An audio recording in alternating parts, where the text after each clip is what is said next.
क्या विशेष है इस गीता में? गीता में अगर कुछ विशेष हैं तो वो हैं श्री कृष्ण। बाकी हम सब निमित्त हैं, साधन हैं। लेकिन ये मेरा खास प्रयास है कि हमारे आज के जमाने में ये ग्रंथ हमें रास्ता दिखाए, आसानी से गीता को हम सब समझ पाएं और अपने रोजमर्रा के जीवन में इसका उपयोग कर पाएं। वैसे गीता के बारे में बहुत कुछ कहा गया है, सुना गया है। शायद ही कोई ऐसा धर्म ग्रंथ होगा जिस पर इतना लिखा गया हो। ऐसा क्या खास है गीता में कि समय समय पर यह और भी आवश्यक और मार्गदर्शक भी होती जा रही है? एकदम साधारण भाषा में अगर कहें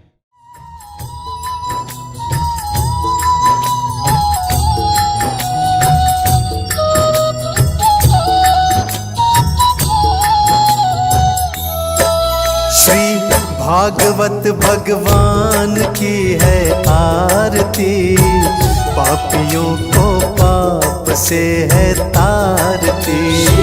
भागवत भगवान की है आरती, पापियों को पाप से है तारती। पापियों को पाप से है तारती। पापियों को पाप से है तारती।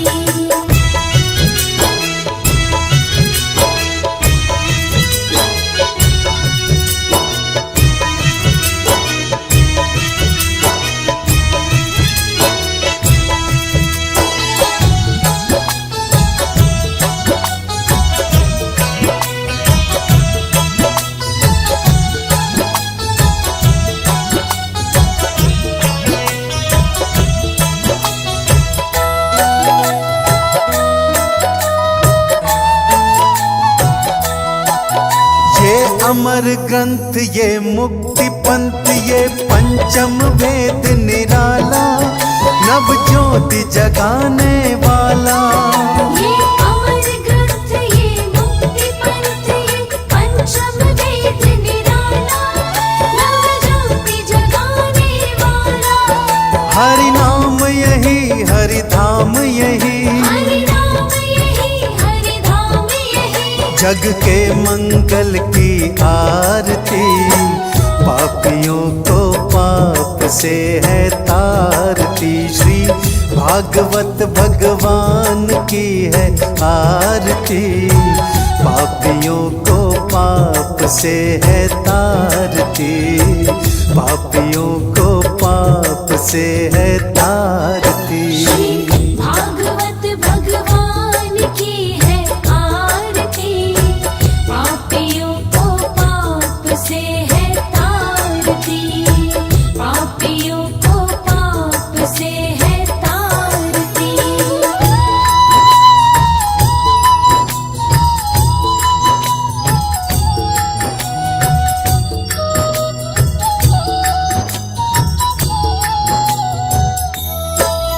ये शांति गीत पावन पुनीत, हर कष्ट मिटाने वाला, सब दर्श कराने वाला। ये शांति गीत पावन पुनीत, हर कष्ट मिटाने वाला, सब दर्श कराने वाला। ये सुख करनी ये दुख हरनी, ये सुख करनी ये दुख हरनी। श्री मधुसूदन की आरती, पापियों को पाप से है तारती। श्री भागवत भगवान की है आरती, पापियों को पाप से है तारती। पापियों को पाप से है तारती। भागवत भगवान की है आरती, पापियों को पाप से है तारती। पापियों को दिशानं नमामि,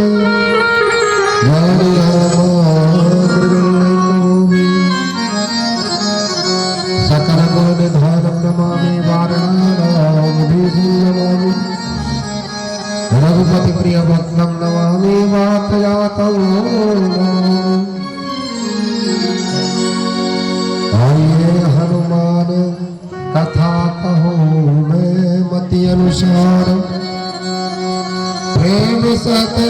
सिंहासन सुभग विराजो पवन कुमार।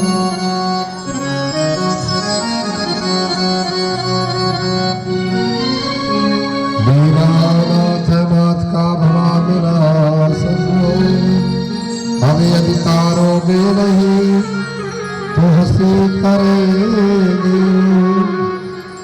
परात्पर अनंत कोटि ब्रह्मांड नायक भक्तवांचा कर्तरु संपूर्ण जगत के एकमात्र आधार राधा रमन माधा है श्री बालकृष्ण नामक का मांगने के मूर्ति स्वरूप श्रीमद् भागवत महापुराण के चरणों में कोटि से वंदन करते हुए लोकाभिराम नैनाभिराम राजीव लोचन भगवान श्री सीताराम जी के चरणों में कोटि से वंदन करते हुए अनंत बलवंत महासंत हनुमत लाल जी महाराज के चरणों में वंदन करते हुए शिव परिवार शाम सदाशिव त्रिभुवन के गुरु भगवान भोलेनाथ के चरणों में वंदन करते हुए आज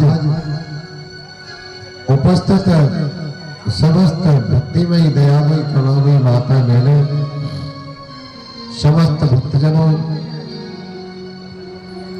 श्री राम प्रेमी कृष्ण प्रेमी समस्त भक्तजनों मंचस्थ विराजमान समस्त संगीतकार आपकार ब्राह्मण देवता,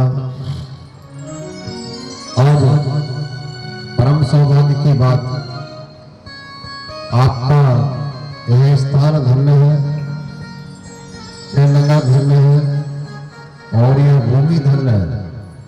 अधिक मास के पावन उपलक्ष्य में श्रीमद् भागवत कथा का श्रवण आपको प्राप्त हो रहा है। पूज्यपाद आचार्य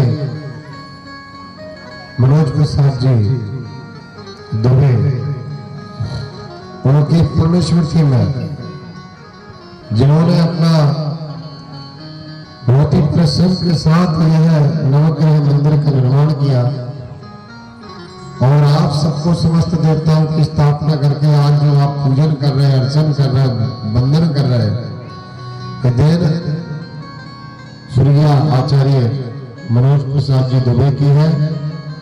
आज जो सारा नगर का श्रद्धा का समर्पण का भक्ति का पूजन का केंद्र बना हुआ है सिद्ध श्री नवग्रह धाम, ऐसे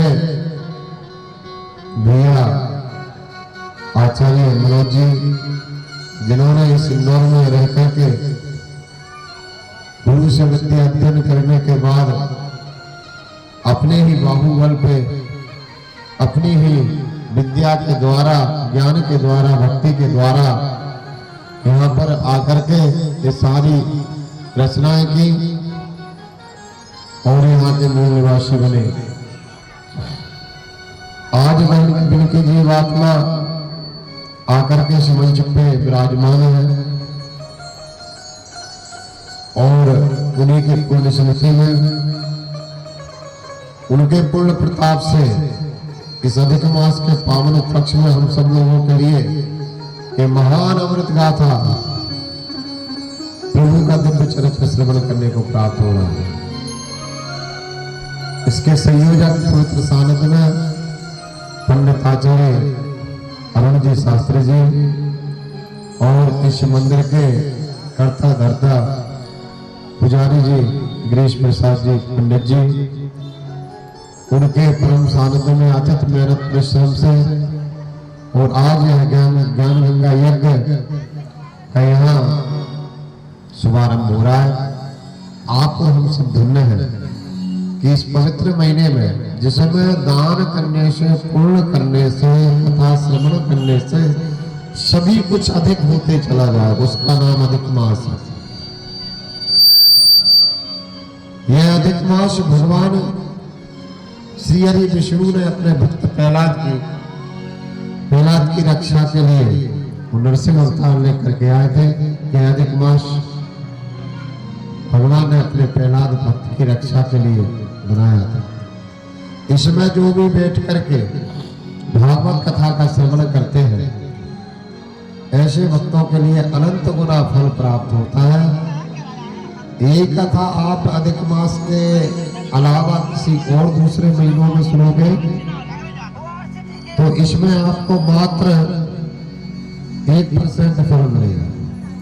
लेकिन ये कथा भगवान श्री सीताराम जी की गोद में बैठ करके, भगवान भोले बाबा के सानिध्य में बैठ करके, वो अधिक मास के अवसर पर आप यह कथा श्रवण कर रहे हो, तो इस कथा श्रवण से आपको लाख गुना फल मिलेगा, लाख गुना।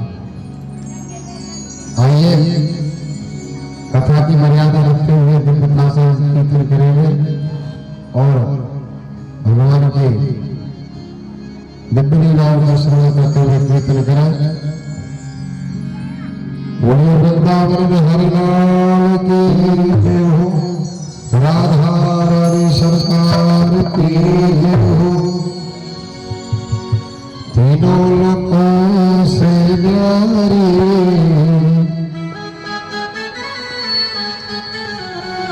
बड़े भाव से गाएंगे, तालियों की सेवा करते हुए।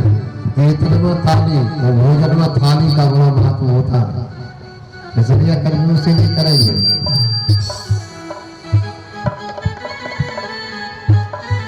रानी हमारी राधा रानी हमारी, रानी हमारी राधा रानी हमारे, तीनों से नारी राधा रानी हमारी, राधा रानी हमारी,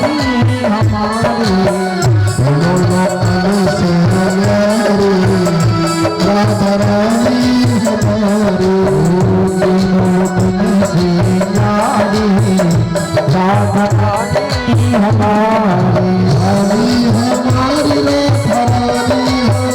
रानी हमारी राधा रानी हमारी, रानी हमारी राधा रानी रानी हमारी राधा रानी हमारी, हमारे, तीनों से न्यारी राधा रानी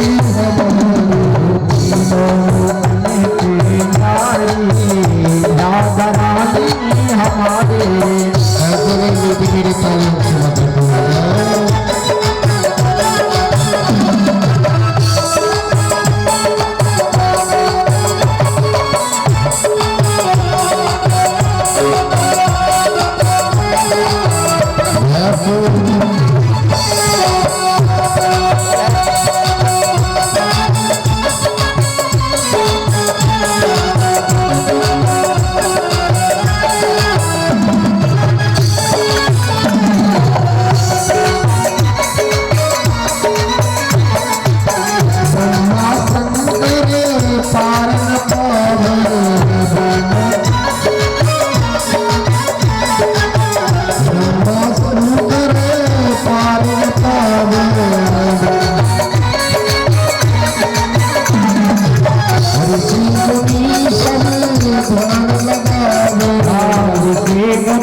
सब ध्यान लगावे,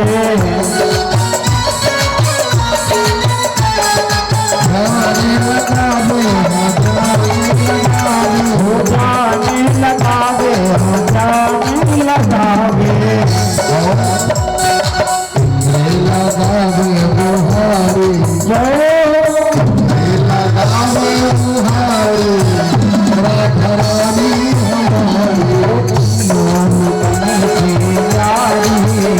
राधा रानी हमारे,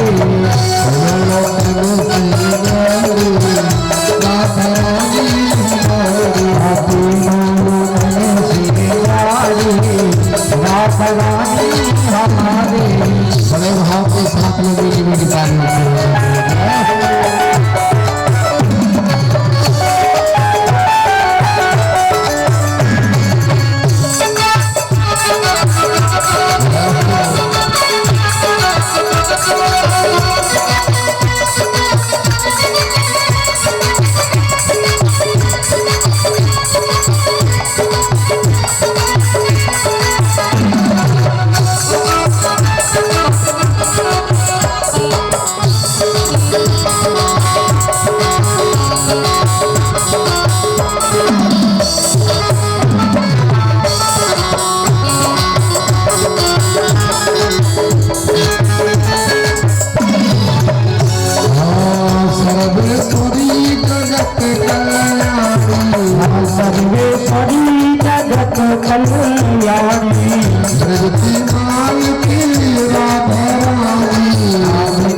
भाई मिनट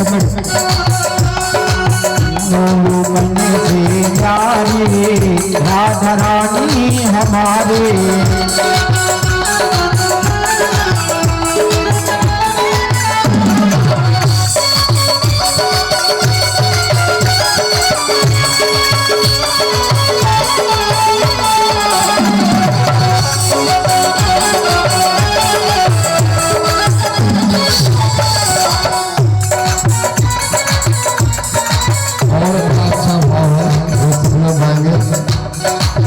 एक बार जो बोल राधा एक बार जो बोले राधा देखो बिना बोला काम नहीं चलेगा बोलना तो पड़ेगा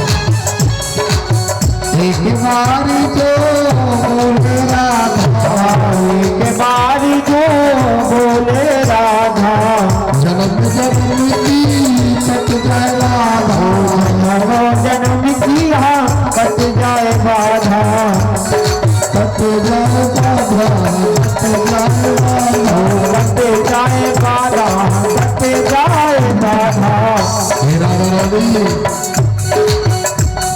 चरणों को जय जय वो तेरे चरणों को तेरे चरणों को चाकर बिहारी राधा रानी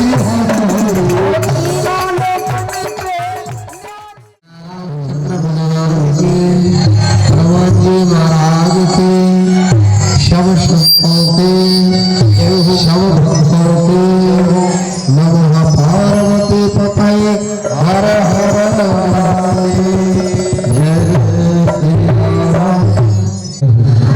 पुरुषार्थ कितने होते हैं आप लोग बताएं सबसे लेके लोग बैठे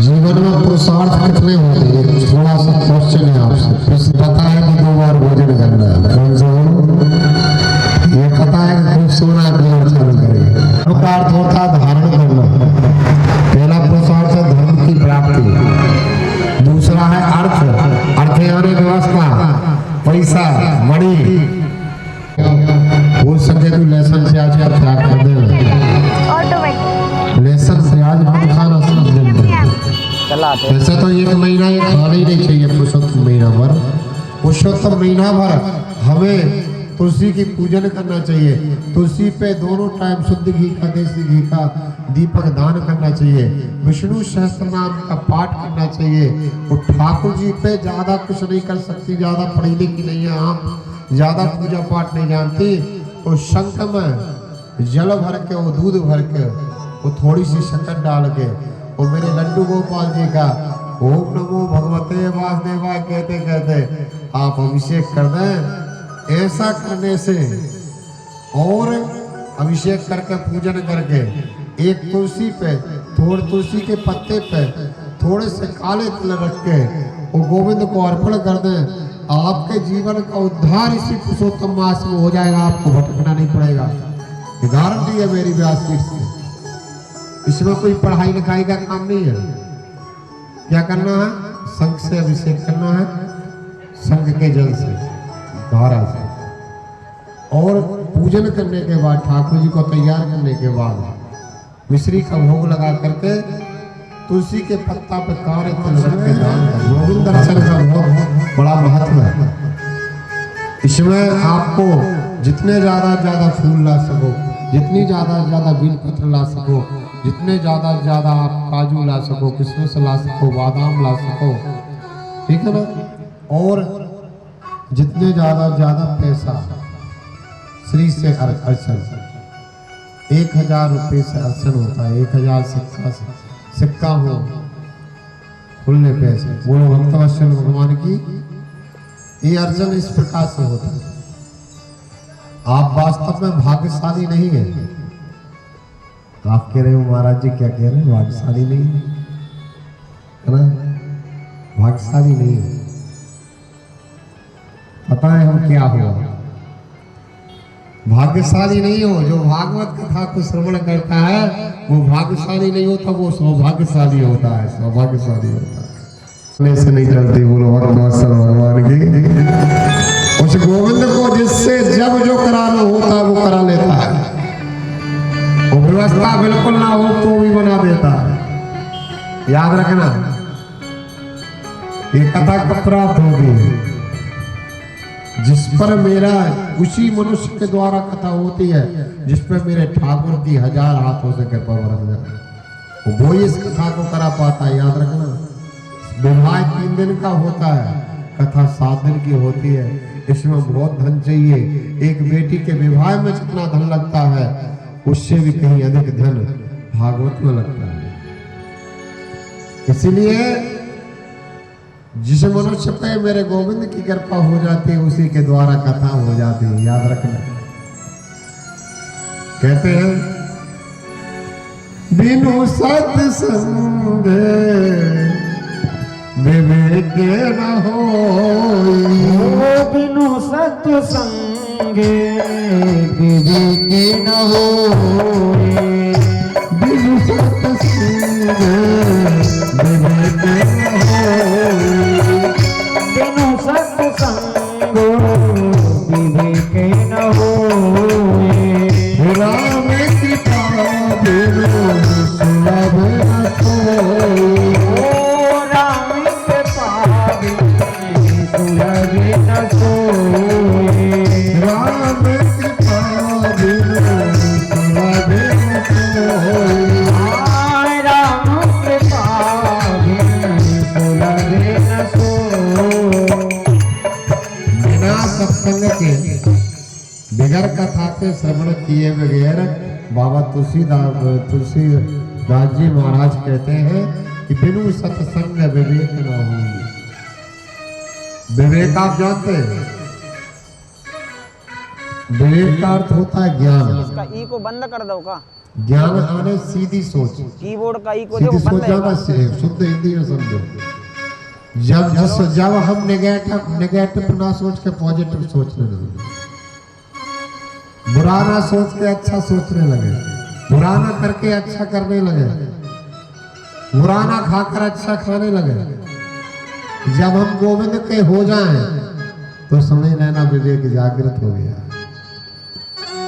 बुराई छोड़ के अच्छाई के मार्ग पे आ जाएं तो समझना कि हमारे अंदर विवेक जागृत हो गया।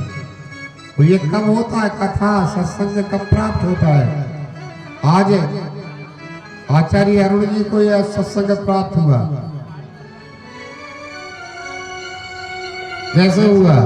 कि राम कृपा बिनु सुलभ न सोई, राम कृपा बिनु सुलभ न सोई, जा पर कृपा राम की होई, जा पर कृपा राम की होई, ता पर कृपा कर सब कोई, आता पर कृपा करे सब कोई। इस कलिकाल में, इस कलयुग में भगवान की कथा है जो हमारी व्यथा को मिटा सकती है। हर मनुष्य के जीवन में व्यथा चल रही है, संघर्ष चल रहा है, रोग बीमारी क्लेश, अनेक क्लेशों से क्लेश जीवन है हमारा। और ऐसे समस्त दुखों को नष्ट करने के लिए, सारी व्यथा को मिटाने के लिए ही भगवान की कथा पृथ्वी पर प्रकट हुई। ये आपकी सब व्यथा को हर लेगी, ऐसी कथा है परमात्मा की। आइए इस कथा को श्रवण करके और कौन कौन से लाभ आपको होने वाले ये बताते हैं। श्रीमद् भागवतम नामो पुराणम लोक विश्रुतम श्रुत्या श्रद्धया युक्तो मम संतोषकारकम। ध्यान से सुनेंगे इस श्लोक का। श्रीमद् भागवत नाम का पुराण, ये पुराण लोक विख्यात है।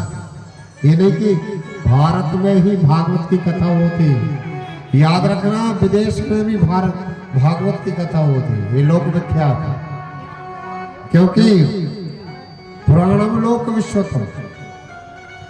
इस पुराण को क्या करना है आपको? श्रद्धया सुनुत्स्या श्रद्धया युक्तो, श्रद्धा पूर्वक जो इस कथा को श्रवण करते हैं कैसे श्रवण करना? श्रद्धा।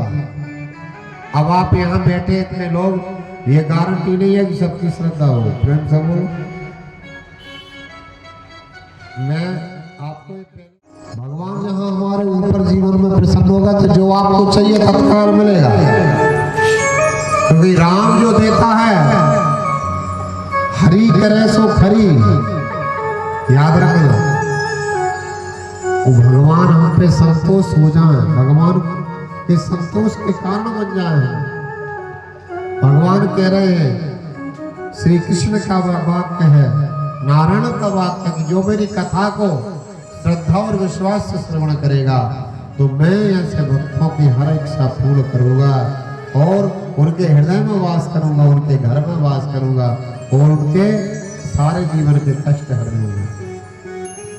पहला श्लोक। दूसरा श्लोक, नित्य दिन जिस स्थान पे भागवत कथा होती है, आज से आपका ये पंडाल जहां से जहां तक टेंट लगा है और जहां से जहां तक इस कथा की पंडाल की जगह सुनिश्चित करी गई है, आज से ये जगह ये न्यू कृष्णबाग कॉलोनी नहीं होगी। ये वास्तव में आज से ये पंडाल 7 दिन तक यहाँ पे नित्य वृंदावन का वास होगा। ये समझो कि आप वृंदावन में ही बैठ के कथा श्रवण कर रहे हैं, आपके घर में नहीं। ये कथा यदि आप आपके आजू बाजू घर में बैठकर मकान से श्रवण करेंगे तो आपको कोई फायदा नहीं होगा। क्यों नहीं होगा? लोग कहते हैं महाराज जी हमारे घर तो बहुत अच्छी आवाज आती है, बहुत अच्छी आवाज आती है। जितना अच्छा पंडाल में श्रवण नहीं होता ना, जितना अच्छा पंडाल में नहीं सुनाई देता, उतना अच्छा हमारे घर सुनाई देता है। याद रखना, ऐसा मन में भाव रखने वाले व्यक्ति जब तक सामने हम नहीं बैठेंगे तब तक हमारे जीवन का कल्याण हो ही नहीं सकता। याद रखना। रामायण आप लोग पढ़ते हैं हाँ या ना? पढ़ते हैं तो ऐसे करो, नहीं पढ़ते तो ऐसे करो। कौन कौन पढ़ते हैं? जरा ऊंचा हाथ को। वो भैया पढ़ते हैं, एक बार जोरदार तालियां।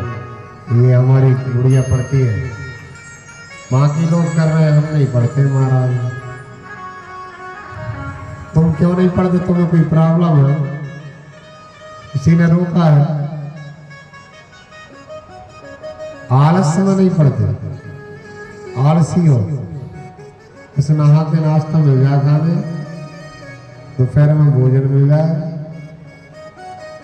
काय को रामायण पढ़े? याद रखना, जिसने भारत में जन्म लेकर के राम कथा नहीं पढ़ी,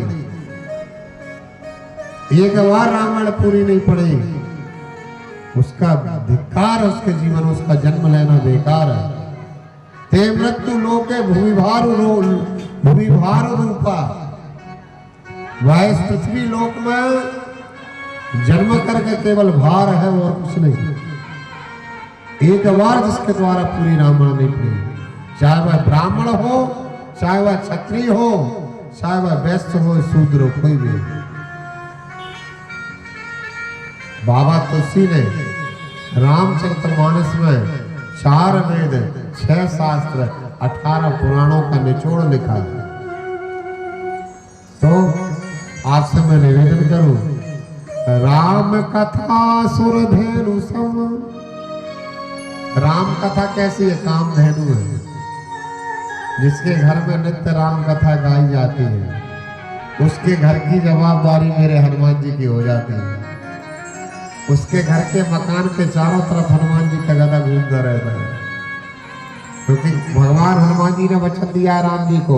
राम जी जब अपने साकेत धाम जा रहे थे तो हनुमान जी ने वचन दिया कि हे प्रभु, आप मुझे ये बताओ, सारे अयोध्या के लोग आपके साथ साकेत धाम जाने के लिए तैयार हैं, मैं सबसे पीछे इसलिए खड़ा हूं, आपकी कथा मुझे श्रवण करने को प्राप्त होगी नहीं साकेत धाम में। तो राम जी बोले, जहां हम रह रहे हैं वहां हमारी कथा श्रवण करने को नहीं मिलेगी। हनुमान, कथा तो भारत भूमि में श्रवण करने को मिलती है। कथा यदि तुम्हें सुनना है तो भारत में ही रहो, अयोध्या में ही रहो। और एक वचन दो मुझे, जब तक पृथ्वी का अंत महाप्रलय ना हो तब तक मेरे भक्त जहां जहां मेरी कथा गाएं, वहां सबसे पहले वचन दो, उस स्थान पे सबसे पहले तुम जाकर के अपना मत्था टेकोगे और सबसे पहले जाकर तुम बैठोगे। और उस मनुष्य के रक्षा की, जीवन की, दिनचर्या की, जीविका की जवाबदारी तुम्हारी होगी। हनुमान जी बोले, प्रभु मैं वचन देता हूं कि जब तक इस पृथ्वी, जब तक ये सागर है, पृथ्वी है, आकाश है, तब तक आपकी पृथ्वी पे कथा होगी। जिस घर में आपकी कथा होगी, जिस घर में आपका कीर्तन होगा, वहां ये अंजनी कुमार सबसे पहले उस स्थान को मत्था टेक कर सबसे पहले बैठेगा। कोई भी कथा बोलता है, आप लोगों को देख कर थोड़ी बोलता है। यदि सच्चा कथावाचक होगा तो वो केवल हनुमान जी को देगा। कोई सुने ना सुने, हनुमान जी जरूर कथा सुनते हैं। इसलिए आप लोग भी अपने अपने घर में इस अधिक मास में रामायण जरूर पढ़ें, ठीक है ना? रामायण अवश्य पढ़ें। भक्तों के लिए गाय दान करने की आवश्यकता नहीं है। वेद अभ्यास क्या लग रहा है? यस्य कपलादानयम्। जो भक्त भागवत को श्रवण करते हैं, ऐसे भक्तों को कपला गाय दान करने का पुण्य फल तत्काल मिल जाता है। जैसे ही वो पंडाल में आके कथा श्रवण करते हैं, उसी दिन उसके खाते में, उनके अकाउंट में, उनके सेविंग में कपला गाय दान करने का पुण्य फल। अब ध्यान से सुनो, और बहुत बड़ी बात बता रहे हैं आपको, आपने शायद है कि कभी सुनी हो। नित्यम भागवतम यस्तु पुराणम पढ़ते नरा, श्लोकार्धम श्लोकपादम वा नित्यम भागवतोद्भवम पठे सुनुयाद्यस्तु गो सहस्त्र फलम लभेत। माता बहनों बहुत ध्यान देना, 1000 गाय दान करने से जो पूर्ण फल जीव को प्राप्त करने से प्राप्त हो जाता है। इतना पावरफुल ग्रंथ है ये। जितने भी संस्कृत के ग्रंथ हैं, 4 वेद, 6 शास्त्र, 18 पुराण, सबका राजा है भागवत महापुराण। इसलिए विद्वानों की परीक्षा जब जब ली जाती है, तब तब भागवत से ली जाती है। प्रेम से बोलो, अन्य किसी ग्रंथ से नहीं ली जाती। तो कौन सा लाभ है? 1000 गाय दान करने का। देखो हम तो बोलते बोलते आ रहे कथा, आज हमारा गला भी बैठा है, ठीक है ना? सर्दी हो रही है, यहाँ आकर के कंटेनर का पानी पी लिया तो सर्दी हो गई। देखो, और हमें 1 महीने लगातार बोलना, वो भुलाएगा गोपाल, हमें पता है भुलाएगा, क्योंकि हमें बोलना ही है ना, कथा गाने के लिए पैदा हुए हैं। बोलो भक्त भगवान की ये कथा ही हमारी व्यथा को मिटा दी।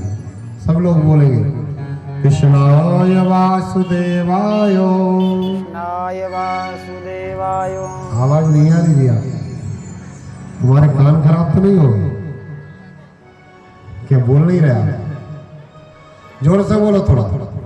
यहाँ भागवत जी तक आपकी आवाज तो आए। बात करते हो, कितना बात करते हो आप? इतना बात करते हो यहाँ तो लगता है जैसे बाजार लगा हुआ है। अभी कथा पूरी हो जाए फिर बैठेंगे, फिर देखो ऐसा लगेगा कि जैसे सब्जी मंडी लगी। और अब किस लोग की बात? जोर से बोले कृष्णाय वासुदेवाय। कृष्णाय वासुदेवाय। देवकी नंदनाय च। देवकी नंदनाय च। वो थोड़ा जोर आ रहा है लेकिन कम कम आ रहा है। ऐसा आ रहा है जैसे मान लो पाइसी देवकी नंदनाय च। नंद गोप कुमाराय गोविंदाय नमो नमः। ये पूरा हो गया इतना फैसला। कृष्णाय वासुदेवायो आधे का आधा, देवकी नंदनाय से आधा है, नंद गोप कुमारायो कौन, गोविंदाय नमो नमः। यदि सब कुछ भूल जाओगे, नहाते नहाते एक बार बोल देना श्री गोविंदाय नमो नमः, तो मैं गारंटी लेता हूं आप जब भी शरीर त्यागे। माता पार्वती ने क्या पूछा भगवान शंकर से? ये नहीं पूछा कि पतिदेव आपके अकाउंट में कितनी से मिले, प्रेम से बोलो। कभी नहीं पूछा माता पार्वती आपकी प्रॉपर्टी कहाँ कहाँ है, पूछा बताओ माता? आप तो पूछती रहती हो आपके पति से, बताओ बताओ कितना लेके आए हो आज, सच्ची बताओ, छुपा तो नहीं रहे, किसी को दिए तो नहीं, पूछते हो ना, लेखा जोखा देते हो। लेकिन धन्य है माता पार्वती। माता पार्वती ने कभी भोलेनाथ से ये नहीं पूछा ये बैठे नर्मदेश्वर महादेव, कभी ये नहीं पूछा कि स्वामी आपकी प्रॉपर्टी कहाँ कहाँ कैलाश के अलावा। भगवान शंकर ने मन से बताया कि हमारी प्रॉपर्टी प्रत्येक गांव में, प्रत्येक मोहल्ले में, प्रेम से बोलो। का कैसे? का जो शमशान है वो हमारी प्लाट, हर गांव में जो शमशान है, हर नगर में जो शमशान है, वो सारे प्लाट हमारे। अंतिम यात्रा मनुष्य की हमारी घर आती, प्रेम से बोलो। जहां जब हमारे घर लोग आते हैं तो एक ही बात कहते आते हैं, राम नाम सत्य बोलो,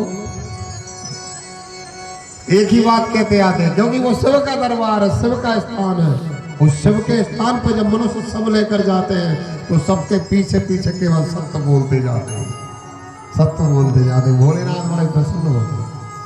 माता पार्वती ने आपके जैसे कभी पति की संपत्ति की, प्रॉपर्टी की जानकारी नहीं ली। माता पार्वती ने क्या पूछा?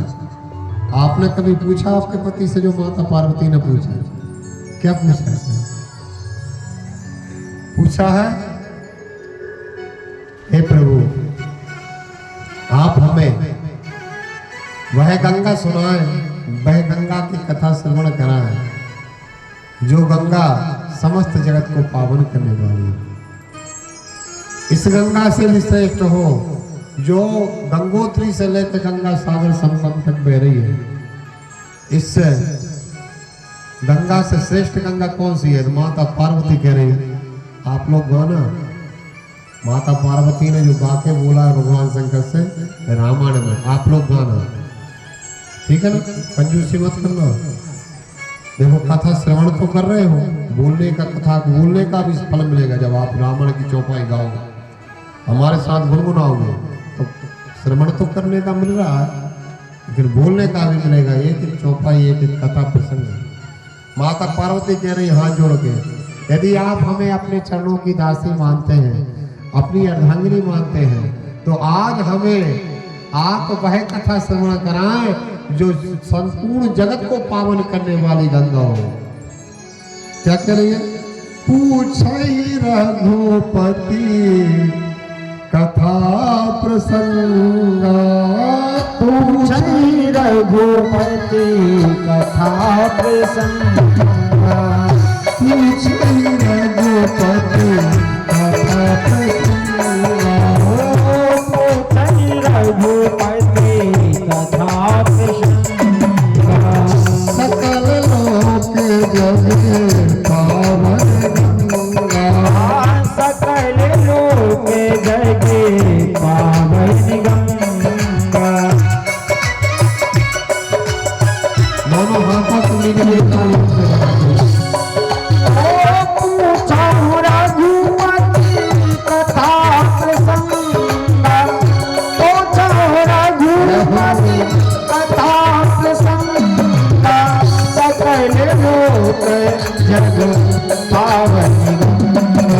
भगवान भोलेनाथ से ये प्रश्न माता ने किया, तो भगवान भोलेनाथ क्या कर रहे हैं? भगवान भोलेनाथ क्या कर रहे हैं? हरि देवी धन्य हो, पर्वत की बेटी हो तो पर्वत जड़ होते हैं, मूर्ख होते हैं, लेकिन जड़ पर्वत की पुत्री होकर के तुमने ऐसा प्रश्न पूछ लिया जो आज तक मुझसे किसी ने नहीं पूछा। क्या कह रहा है भोलेनाथ जैसा महागुरु कह रहा है अपनी पत्नी से, धन्य धन्य ये राजकुमारी हो, धन्य धन्य राजकुमारी, तुम्हें समान नहीं उपकारी तुम समान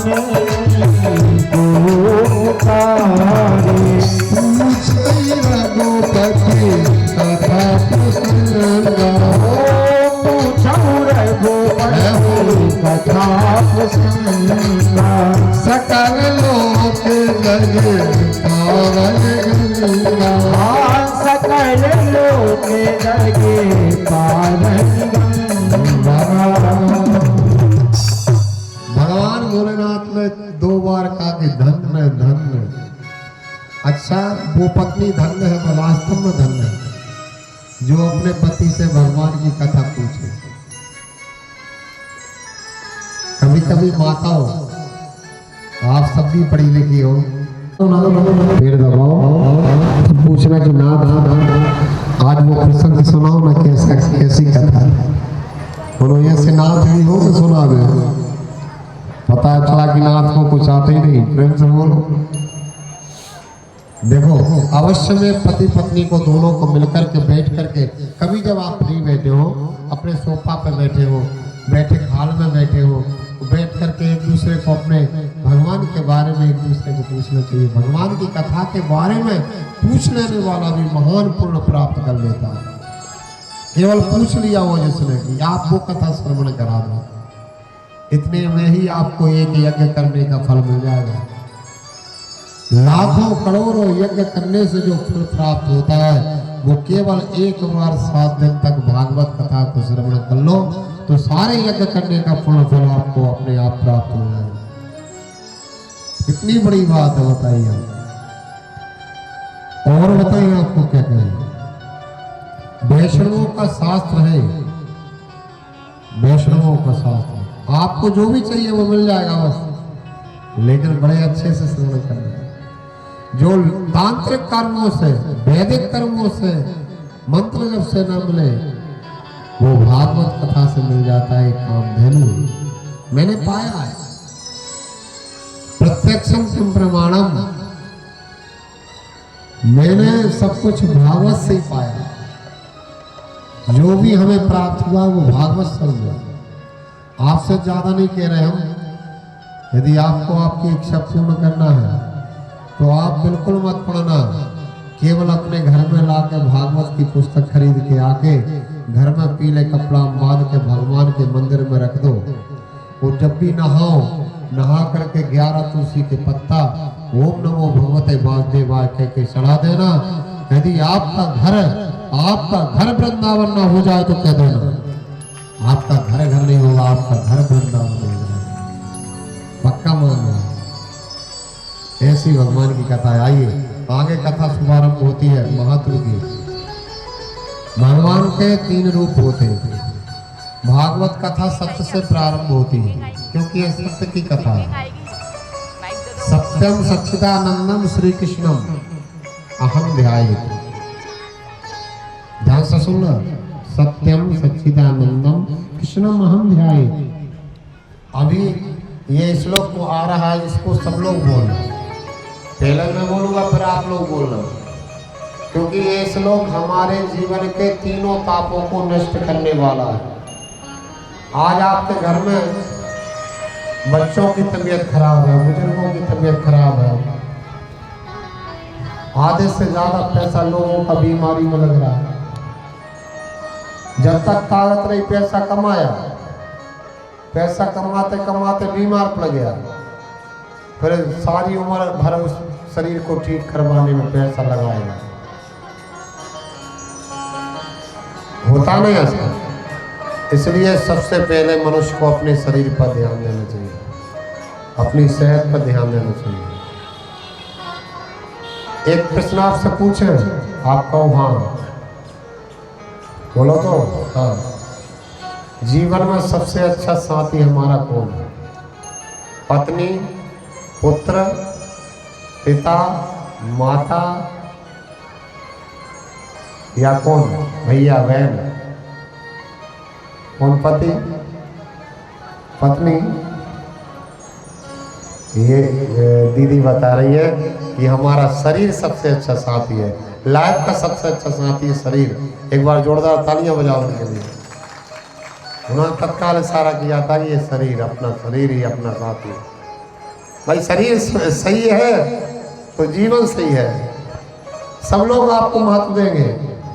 वो शरीर जहाँ धराशायी हुआ कि लोगों पे आप बोझ बन जाओगे, लोग फिर ये प्रार्थना करेंगे अब तो भगवान जल्दी करे। प्रेम से बोलो, हे प्रभु, हे गोविंद, आपसे इतनी प्रार्थना की ऐसी नौबत जीवन में कभी ना कि लोग ऐसा सोचे किसी के बारे में कि अब तो भगवान यहाँ से समय क्रिया खत्म कर देता है ना, ऐसा कभी किसी के बारे। इसलिए शरीर का ध्यान रखना, 24 घंटा में 1 घंटा अपने शरीर को दो, सबको भूल जाओ,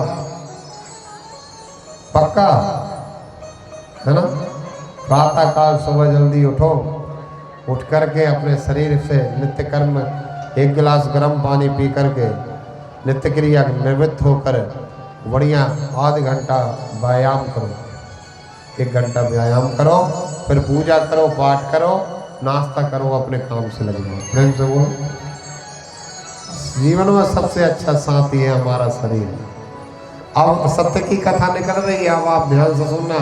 इस श्लोक का जो नित्य पाठ करते हैं उनके जीवन में कभी ऐसी आवश्यकता नहीं आती कि वो दूसरों पर निर्भर हो जाए, दूसरों से सहारा लेना पड़ेगा। क्योंकि व्रत तो आपने बहुत किए और कर रहे हो, लेकिन हर व्रत में प्रेम से झूठ बोल रहे हो। प्रेम से बोलो, हर व्रत से झूठ बोल रहे हो। ऊर्जा तो मिलती है आपको, एनर्जी मिलती है, लेकिन झूठ रूपी कांटा जब उसमें चुभ जाता है वो सारी ऊर्जा रूपी हवा निकल जाती है। झूठ इतना बड़ा कांटा है। सजन रे झूठ मत बोलो, सजन रे झूठ मत बोलो, प्रभु के पास जा।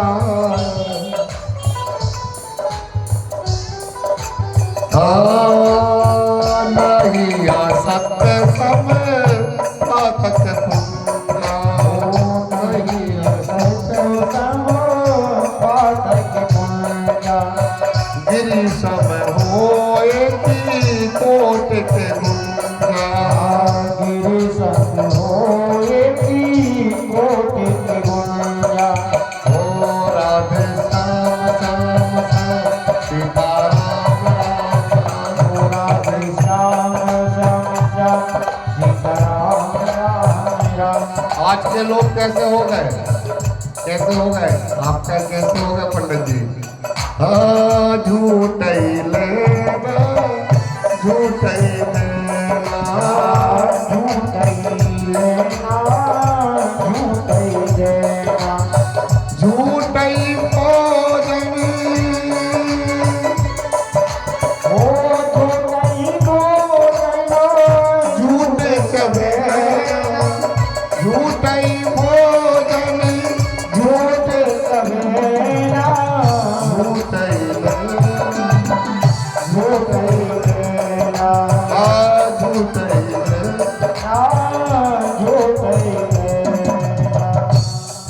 आज के लोग ऐसे हो गए।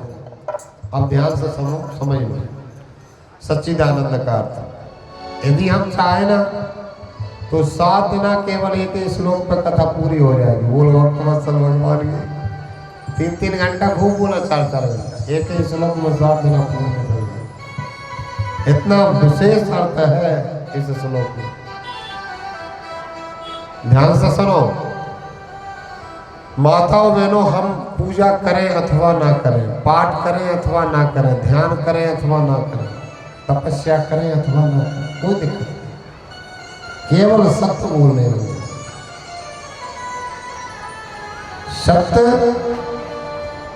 सत्य बोलने लगे, सत्य श्रवण करने लगे, सत्य कर्म, सत्य क्रिया, वो सत्य जीवन जिस दिन हमारा हो जाएगा उसी दिन हमारा बेड़ा पार हो जाएगा।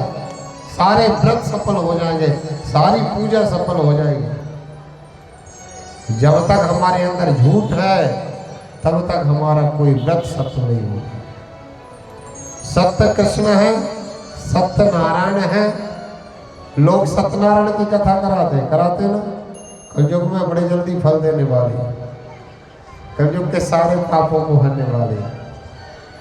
लेकिन सत्यनारायण की कथा इतनी बार करा ली, कभी हम पे कृपा क्यों नहीं हुई? प्रेम से बोलो। व्रत करेंगे सत्यनारायण का, कथा कराएंगे सत्यनारायण को, सुबह से झूठे ही लेना, झूठे ही देना, वो झूठे ही भोजन, झूठ चबेना, चबाते चबाते भोजन करते करते झूठ। एक बात और कहें आपको, भोजन करते समय तो कम से कम मौन रह लिया करें। भोजन करते समय बात मत किया करें। एक बार झूठ निकल गया भोजन करते करते तो याद रखना 41 दिन तक झूठ बोलोगे आप। एक दिन जब हम अन्न खाते ना, उसका प्रभाव शरीर में 41 दिन तक रहता है। इसलिए भोजन करते समय, भोजन एक यज्ञ है, उस यज्ञ को बड़ी सावधानी से मनुष्य को करना चाहिए। जिसका भोजन रूपी यज्ञ बिगड़ा है उसका सारा जीवन बिगड़ा, याद रखना। बुद्धि बिगड़ी है, विचार बिगड़े हैं, क्रिया बिगड़ी है, जीवन बिगड़ा है, वो आने वाले जन्म भी बिगड़े। इसलिए पहला अक्षर है सत्य, सत्य बोलो।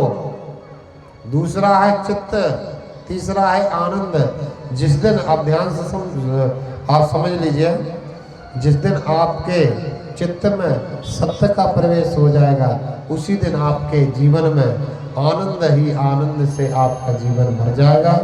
और सच्चिदानंद परमात्मा सत कहिए जो बिन से नाही, चित्ते चोर सकल जग माही, घट घट माही जो करे आनंदा, ताकर नाम सच्चिदा।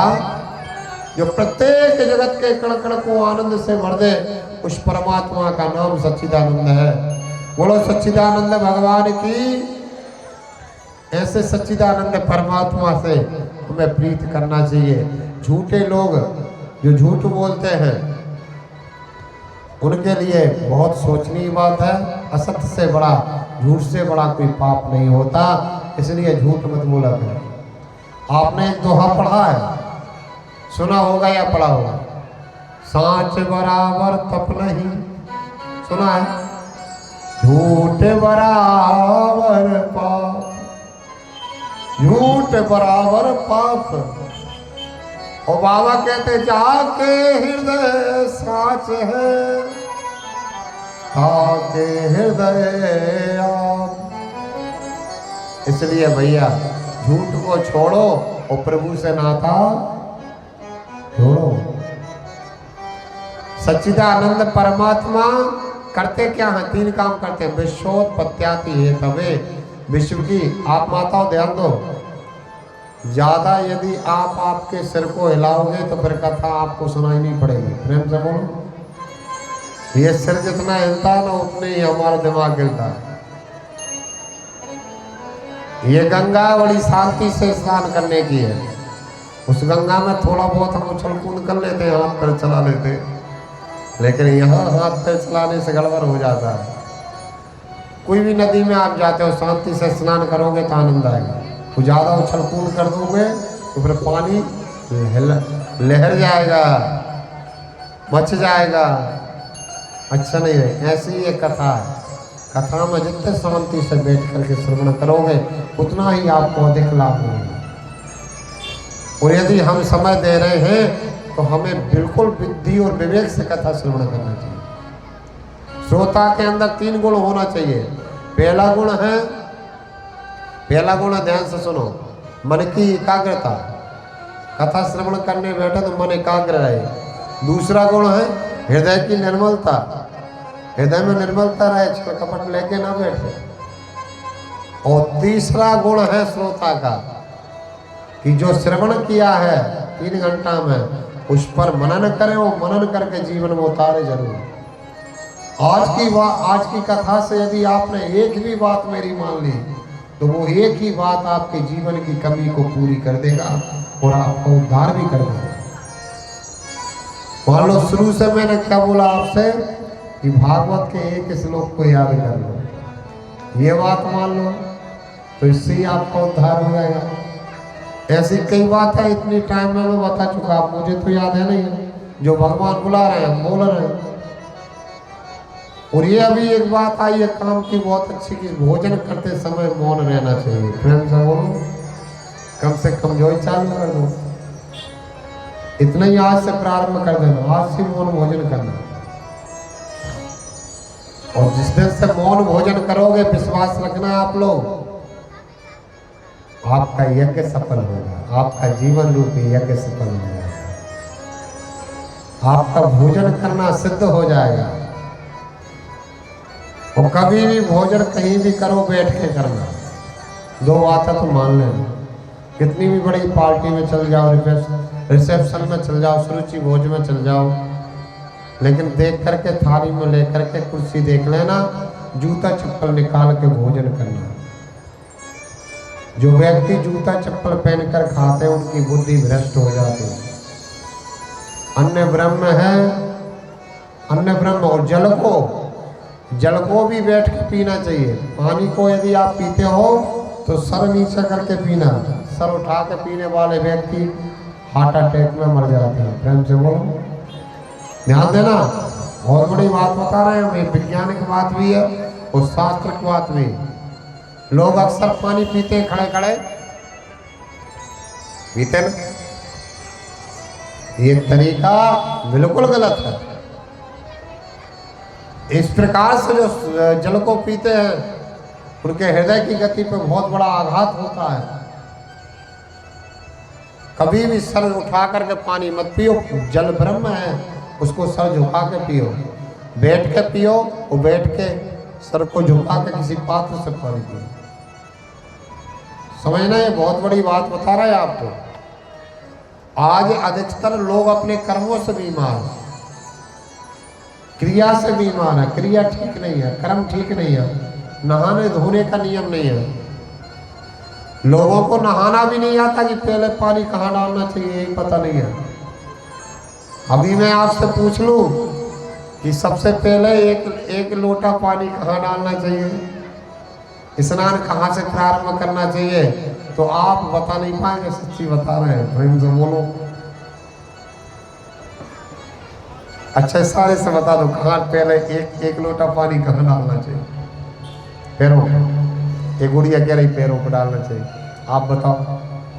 पैरों पे, कंधे पे, फिर सिर पे, आप बताओ, कोई बताओ। सिर पे डायरेक्ट सिर पे, ना पैरों पे, ना कहीं।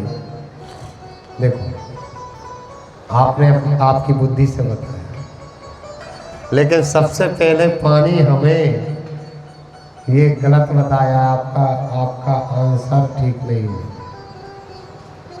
आपको पता नहीं है, ये स्वीकार करना पड़ेगा। प्रेम से बोलो, सबसे पहले पानी हमें एक लोटा पानी हमारी नाभि पे डालना चाहिए। कहाँ डालना चाहिए? नाभि पे, जहाँ पे 72,000 नस नाड़ियों का केंद्र है ना, ये नाभि। शरीर की 72,000 नस नाड़ियों का केंद्र बिंदु है नाभि। आप ऐसे हाथ लगाओ नीचे नाभि के और एक लोटा ठंडा जल नाभि पे डालो तो आपको तत्काल एहसास होगा कि हमें 72,000 नस नाड़ी तक कोई सूचना पहुंचा रहा। सारे शरीर में एक दौड़ेगा करंट है जो सावधान कर देगा शरीर के सभी अंगों को कि शरीर का टेम्परेचर गिरने वाला है, अपनी अपनी व्यवस्था बना लो, सावधान हो जाओ। प्रेम से बोलो।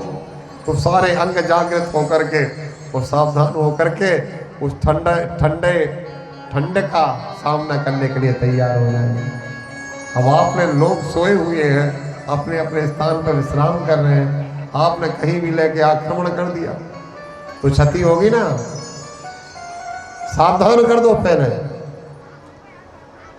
अब आपने डायरेक्ट सिर पे डाल दिया तो आपको ब्रेन की प्रॉब्लम हो जाएगी। कुछ दिन बाद डालते रहोगे, ब्रेन आपका कमजोर हो जाएगा, कानों में प्रॉब्लम होने लगेगी, आंखों में प्रॉब्लम होने लगेगी।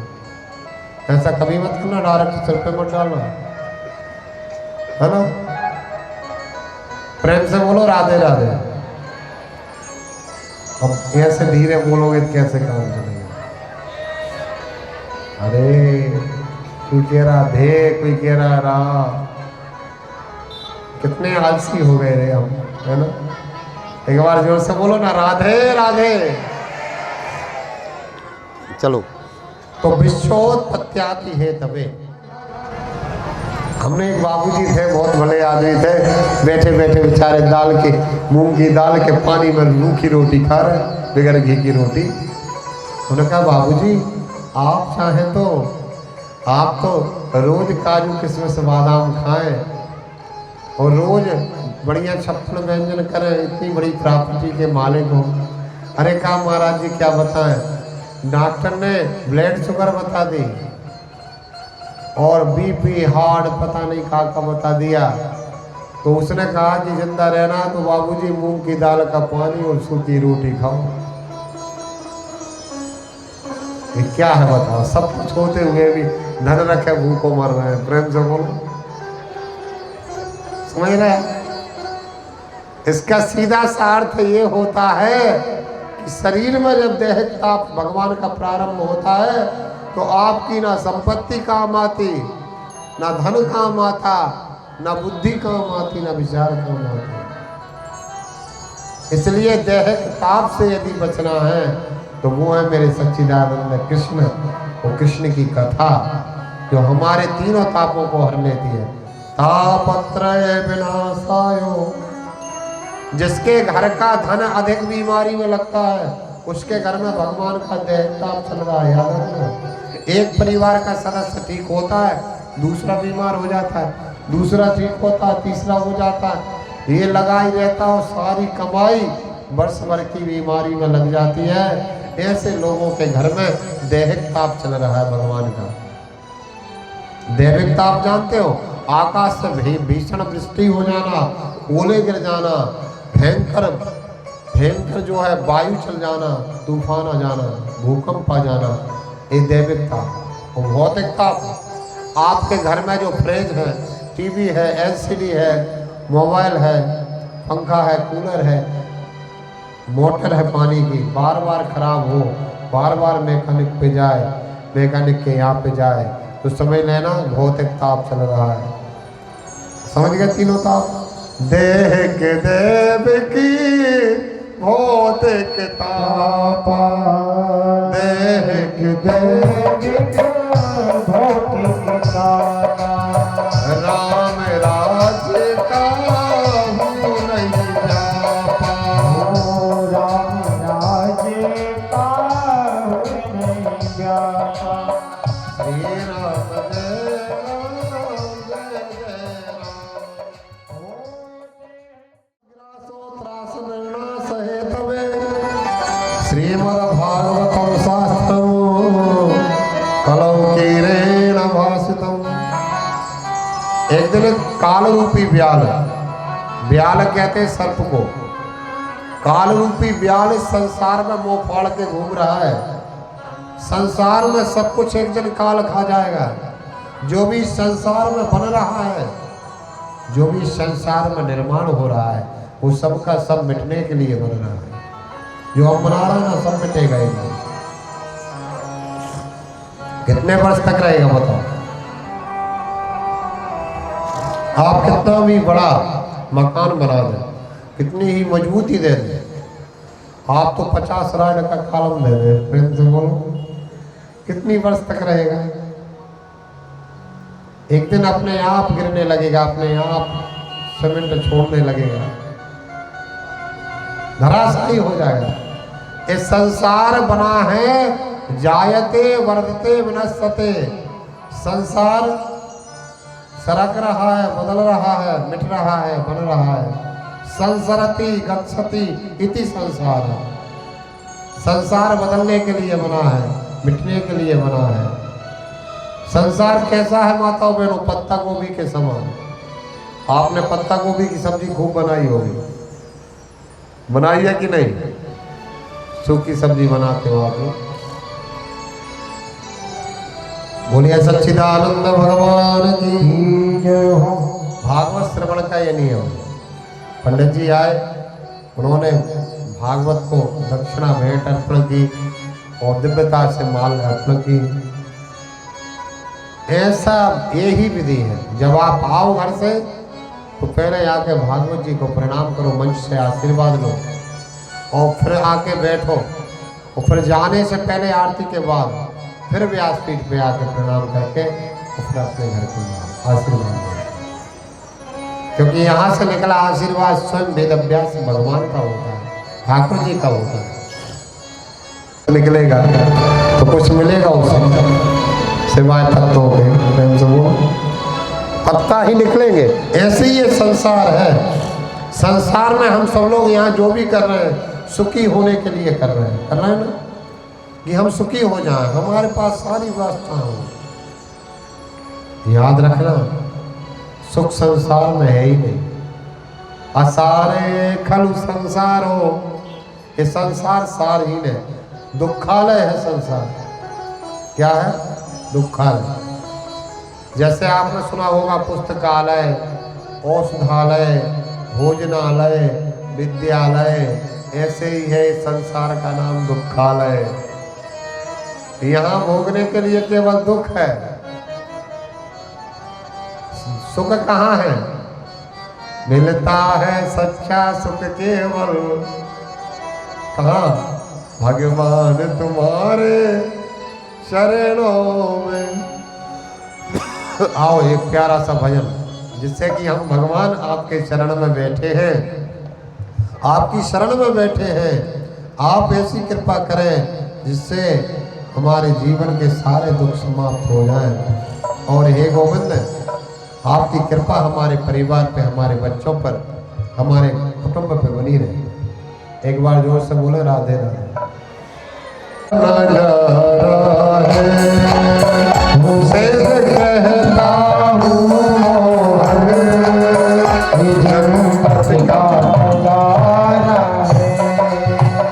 तेरा दर तो हकीकत में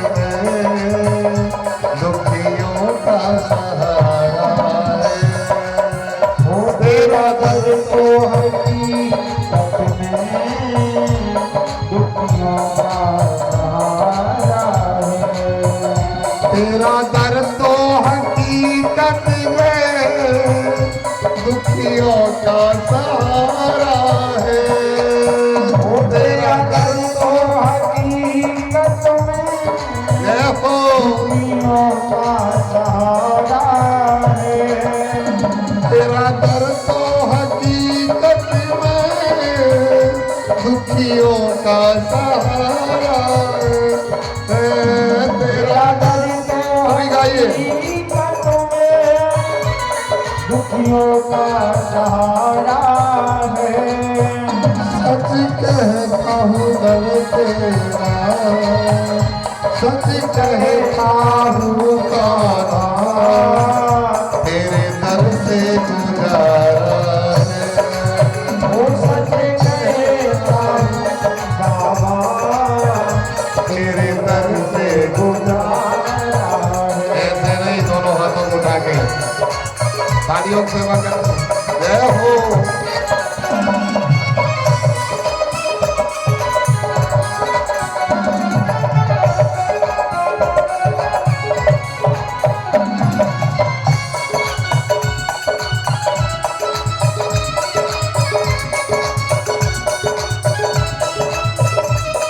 हरि बोल।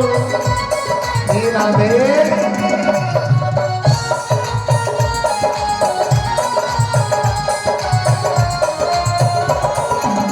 बड़े भाव से गाइए। देखो भगवान के कीर्तन में जितनी मस्ती आई, आप कितना डांस करते हो, शादियों में जाते हो, भूल में हो जाते हो। लेकिन जो यहाँ याद रखना, जो भगवान के कीर्तन में नाच गया उसका जरा पार हो जाता है। देखो ओ बिगड़ी हुई तकदीरें और जाती है एक पल में। बिगड़ी हुई तकदीरें बन जाती हैं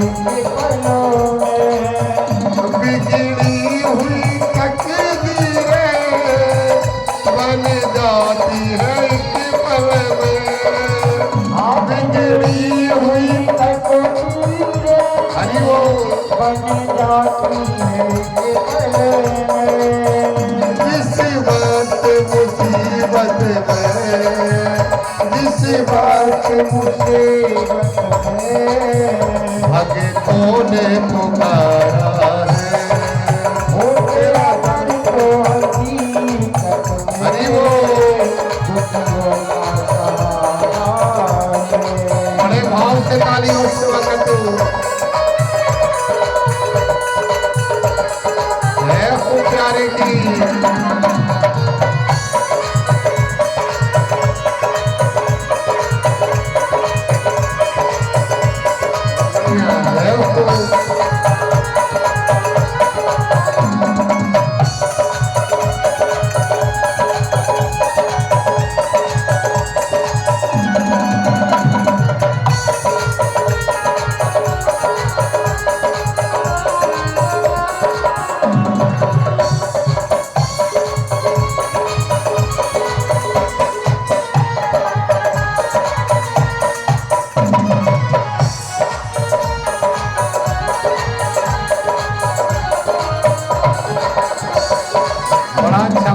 सभी गाय के दोनों हाथों को डाक तालियों से बजाते हुए।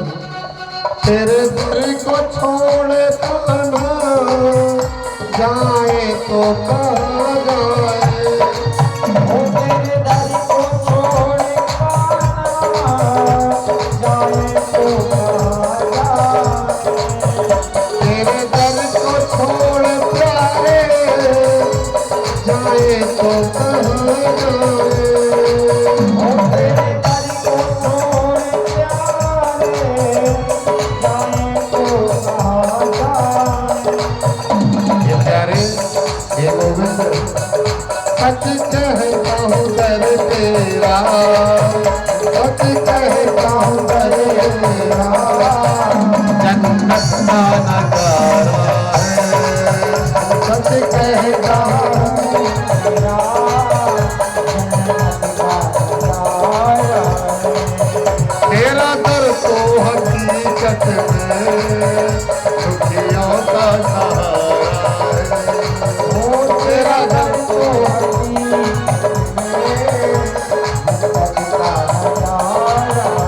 ऐसे नहीं, दोनों हाथों को उठाइए। हरि बोल।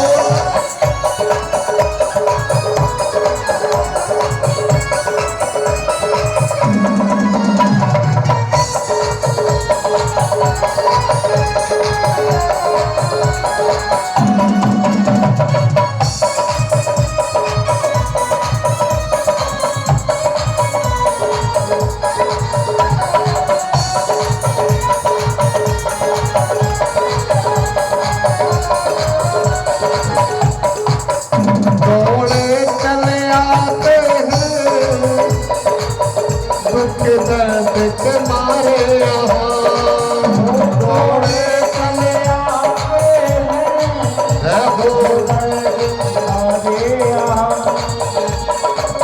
बड़े भाव से बोले, सभी लोग बोलेंगे बड़े भाव से।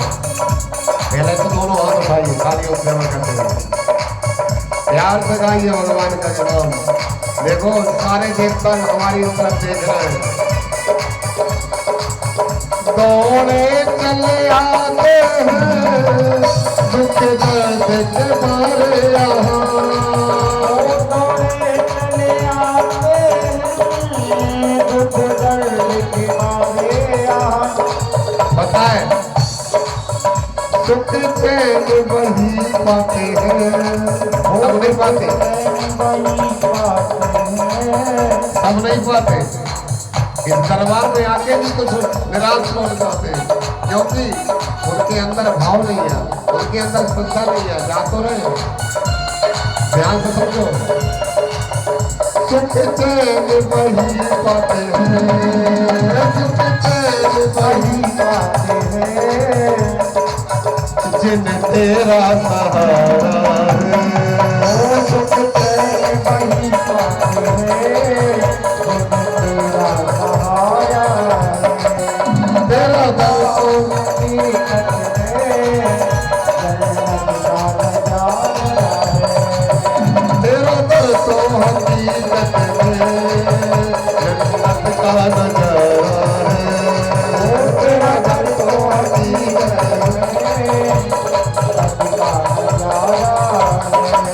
तेरा दर तो हकीकत में दुखियों का सहारा है।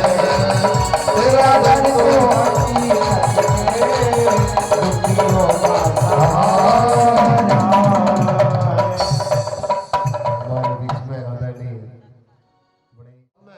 जहाँ भगवान सच्चिदानंद कृष्ण ने अवतार लिए, आप बताइए। नारद जी को बिल्कुल अच्छा नहीं लगा कि 16 वर्ष की कन्या की गोद में 80 वर्ष के वृद्ध सिर रख के लेटे और जोर जोर की श्वास ले रहे हैं। वो कन्या रो रही है, बहुत सारी स्त्रियां उसे समझा रही हैं। नारद जी लौट के भागे और बड़ी भाइयों से पूछते हैं कि उस कन्या ने मुझे आवाज दी, और कन्या क्या बोली? भो भो साधो क्षणम तिष्ठो मच्चताप विनाशयो दर्शनम तब लोकस्यो सर्वथा गहरम परम। हे नारद जी, आपका एक क्षण का दर्शन भी व्यर्थ नहीं जाता। आप नारद जी जिसको आज तक आप जैसे गुरु मिले हैं, उसका उत्थान हुआ है, उसका जीवन श्रेष्ठ बना है। आप प्रहलाद को मिलोए तो प्रहलाद को भगवान मिले, आप ध्रुव को मिले तो ध्रुव को भगवान मिले। हे देव ऋषि, ऐसे ना जाओ, मेरी चिंता का नाश करो, मेरे दुख का हरण करो। माता से पूछा नारद जी ने, आप कौन हो? और वृंदावन में ये दो वृद्ध क्यों सोए हैं? आपकी गोद में सो करके बड़ी बड़ी सांस क्यों ले रहे हैं? ये कौन है? तो माता भक्ति बोली, ये मेरे पुत्र ज्ञान और वैराग्य है, मैं इनकी मैया भक्ति हूँ। मैं भी महाराज द्रविड़ देश में जन्मी, कर्नाटक में बड़ी हुई, महाराष्ट्र में मेरा बड़ा सम्मान हुआ, लेकिन जब मैं गुजरात में आई तो कलयुग आ गया।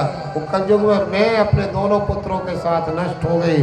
वो तो वृंदावन से संयोगा पुनः तूतरणी नवा धन्यम वृंदावन तेनो भक्ति नित्यत च। लेकिन मैं वृंदावन में आई तो वृंदावन में आकर के नई नवेली कन्या हो गई। आज इस कलयुग में वृंदावन धन्य है। पूरे भारत की भूमि में एक ही भूमि है जो कलयुग में जहाँ नित्य भगवान की प्रिया भक्ति नाचती रहती है। वृंदावन का एक एक व्यक्ति के जुबान पे राधा राधा नाम रहता है, चाहे पढ़ा लिखा हो अथवा अनपढ़ हो, चाहे ऑटो रिक्शा वाला हो, चाहे रिक्शा वाला हो, चाहे टेम्पू वाला हो। वृंदावन के वृक्ष को मरम न जाने कोई, वो डाल डाल और पात पात पर श्री राधे राधे होई। आज भैया पूछा कि ये कलयुग ऐसा पापी था तो राजा ने मारा क्यों नहीं? ये कलयुग इतना संसार को दुख देने वाला था, तो हे नारद जी, राजा परीक्षित ने कलयुग का वध क्यों नहीं किया? तो नारद जी बोले, इस कलयुग का एक अच्छा गुण है। आप लोग सब ध्यान दें थोड़ा सा। कलयुग का एक सबसे अच्छा गुण है माता बहनों, जो किसी भी युग में नहीं था। ना सतयुग में इतना अच्छा गुण था, ना त्रेता में है और ना ही द्वापर में है। एक ही सबसे अच्छा गुण है कलयुग का। कौन सा है? कि यत् फलमनाप्सि तपसा योगेन समाधिना तत्फलम लभते सम्यक कलौ के सब कीर्तिना। कलयुग में केवल जो बड़ी बड़ी तपस्या करने से सतयुग में, त्रेता में बड़े बड़े यज्ञ करने से, द्वापर में बड़ी बड़ी पूजा करने से जो पूर्ण फल प्राप्त होता था, वो कलयुग में केवल भगवान की कथा गाने से प्राप्त हो जाएगा। भगवान का कीर्तन गाने से। कौन सी चौपाई है रावण? रावण में चौपाई आती है, आपने सुना होगा, सभी लोग गाओ। कलयुग केवल हरि गुण गाहा, कलयुग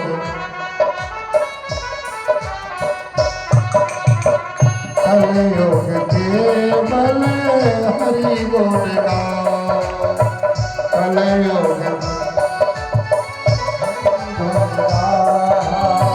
गावत नरता वही भवता, गावत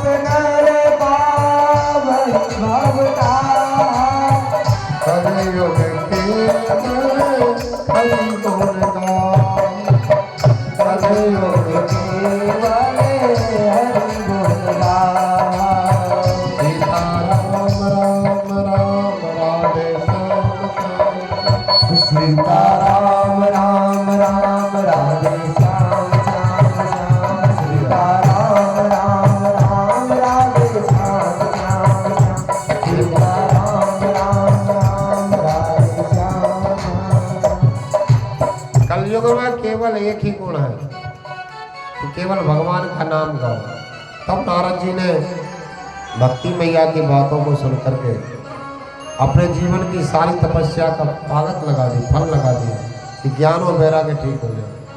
क्योंकि संसार में कोई भी माँ जब तक सुखी नहीं रह सकती जब तक उसका बेटा बीमार रहता है। आप बताओ, आज कोई भी माँ हो, यदि किसी माँ का बेटा बीमार हो जाए तो इंदौर के सारे हॉस्पिटलों को नहीं छोड़ेगी, तो यहाँ से मुंबई तक ले जाएगी, हैदराबाद तक ले जाएगी, लेकिन अपने प्राणों से प्यारे बेटा को ठीक जरूर कराएगी। मंदिरों में जाएगी, गुरुद्वारों में जाएगी, पंडा गुनियों के पास जाएगी, मेरे बेटा को ठीक कर दो महाराज। और यदि किसी माँ का एक पुत्र खत्म होता है तो कहते हैं 13 दिन तक त्रिया रोवे। पत्नी कब तक रोती है? केवल 13 दिन तक। 13 दिन तक त्रिया रोवे, 6 महीना सगा भाई, वो जन्म जन्म बाकी मैया रोवे, कर आस पराई।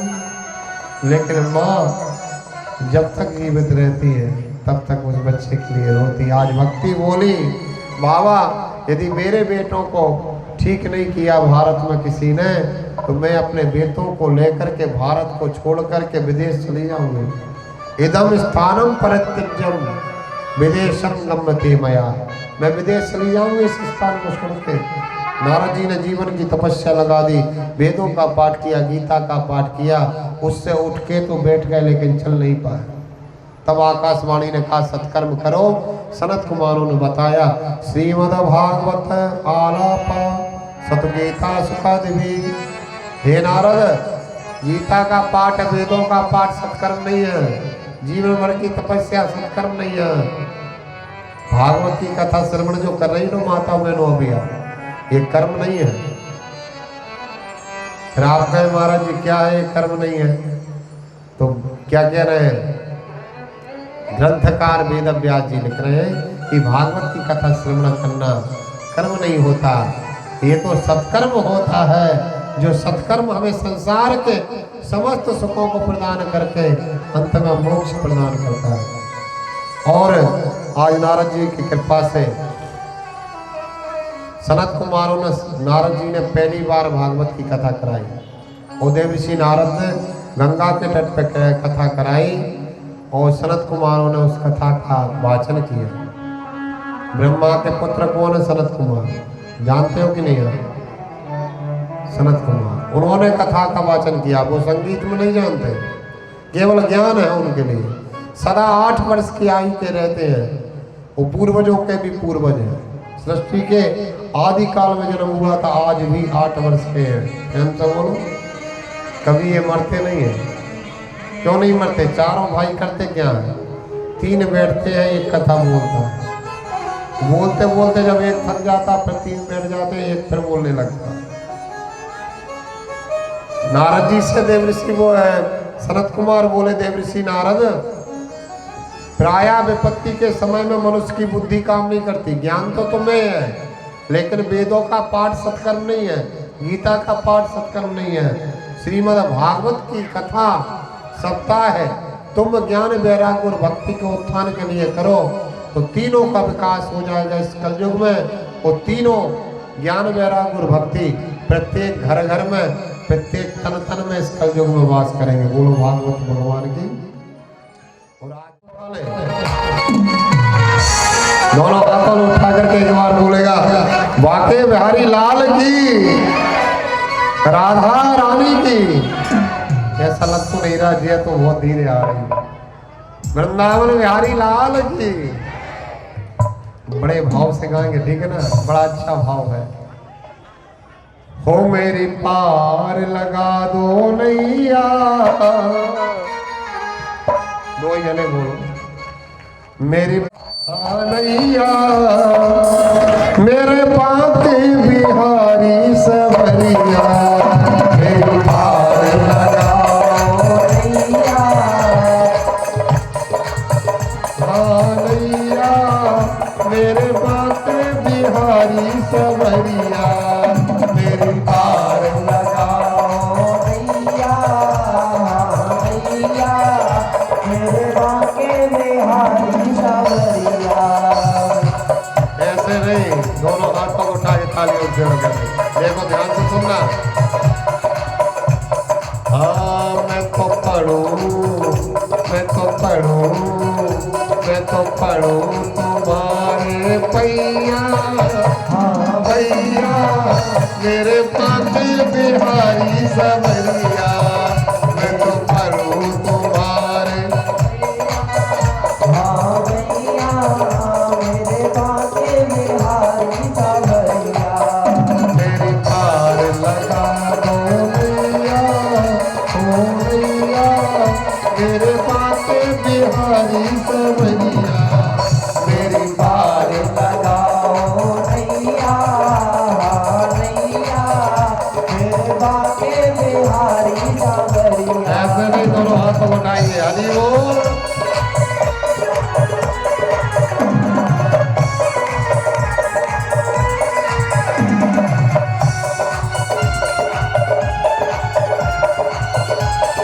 बोलो प्यारे खबरिया की, बंसी वाले की।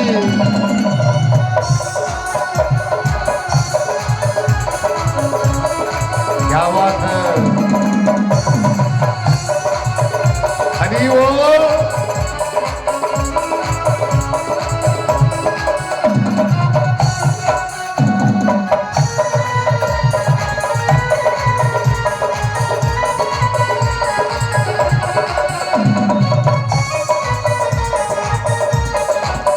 मेरी नैया का कोई खिवैया नहीं, मेरी नैया का कोई खिवैया नहीं, मेरी नैया का कोई खिवैया नहीं, मेरी नैया का कोई खिवैया नहीं।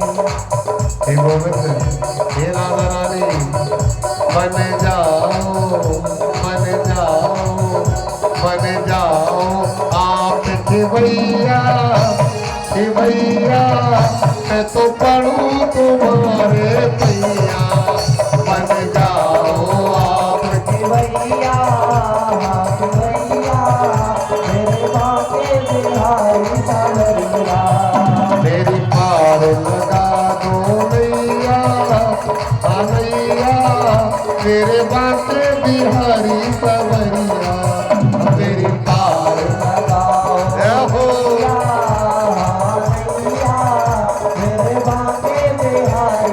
दोनों हाथों बटा के मीठी मीठी तालियों से।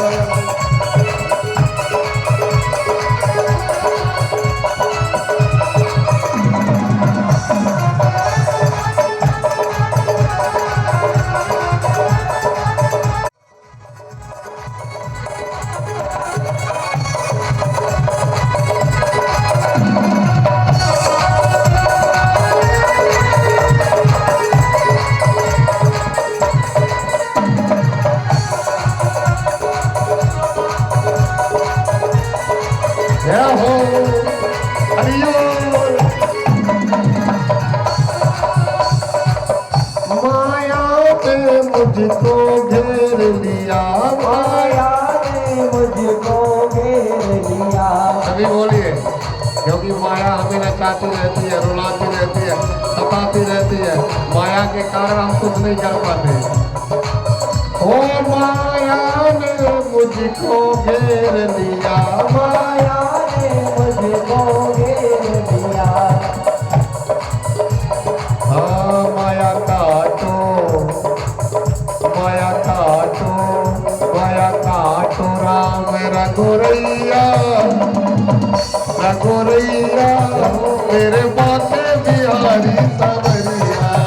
माया काटो राम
मेरी दया मई राधे दोनों हाथ उठाइए हरि बोल मेरी दया मई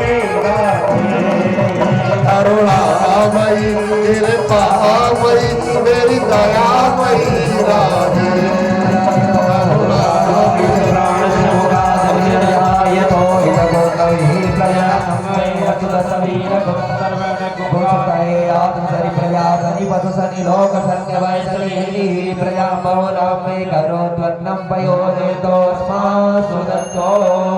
करे भगत हो आरती कान्हा दोई बिया करे भगत हो आरती कान्हा दोई बिया करे भगत हो आरती कान्हा दोई बिया करे भगत हो आरती कान्हा दोई बिया दोई बिया कान्हा दोई बिया दोई बिया कान्हा दोई बिया दोई बिया हो कान्हा दोई बिया कान्हा दोई बिया करे भगत हो आरती कान्हा दोई बिया करे भगत हो आरती दोई बिया रहो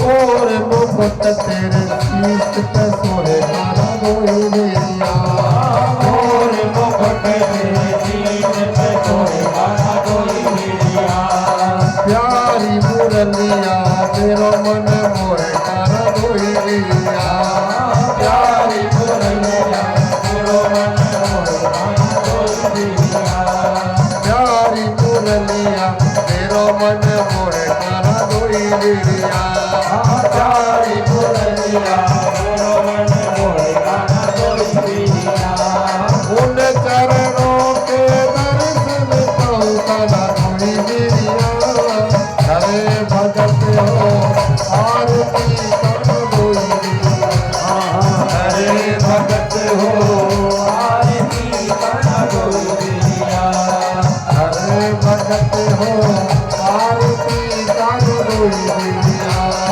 हरे भगत हो आरती कान्हा दोई बिया दोनों हाथों को उठा के मीठी मीठी तालियों से करते हुए हरि बोल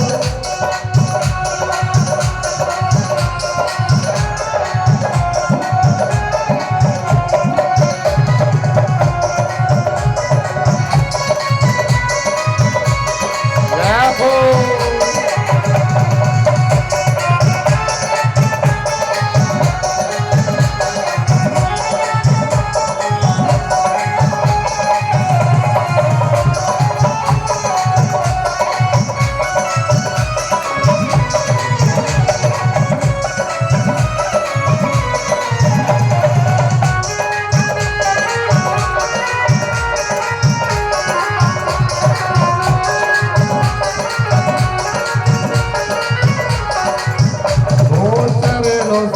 के लिए सुना प्यारी कान्हा दोई बिया चरणों से बिखरी लटका प्यारी कान्हा दोई बिया जिसने सारी दुनिया तारी कान्हा दोई बिया जिसने सारी दुनिया तारी कान्हा दोई बिया प्यारी सभी के दर्शन पाऊं कान्हा दोई बिया प्यारी सभी के दर्शन पाऊं कान्हा दोई बिया करे भगत हो आरती कान्हा दोई बिया करे भगत हो आरती कान्हा दोई बिया ओ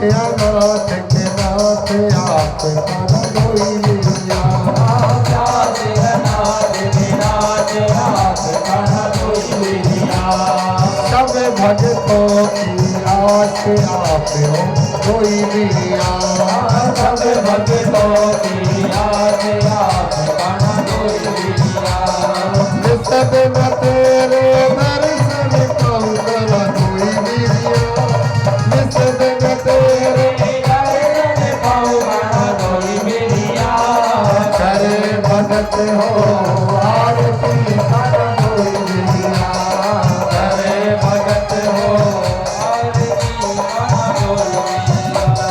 कोई मिलिया करा कोई मिलिया कोई मिलिया करा कोई मिलिया कोई मिलिया करा कोई मिलिया कोई मिलिया करा कोई मिलिया कोई मिलिया करे भगत हो आरती करा कोई मिलिया करे भगत हो आरती कर कोई मिलिया करे भगत हो आरती कर कोई मिलिया करे भगत हो आरती कर कोई मिलिया करे भगत हो आरती कर कोई मिलिया कर्पूर गौरम करुणावतारो द्वार द्वारम गुणे गया रावण कमल व्याज वंदे भवानी सहितं नमामि मंदार माला कंसाल काए कपाल माला तुझे कराए शिवराय नमः शिवाय नमः शिवाय नमः शिवाय नमः शिवाय हरे राम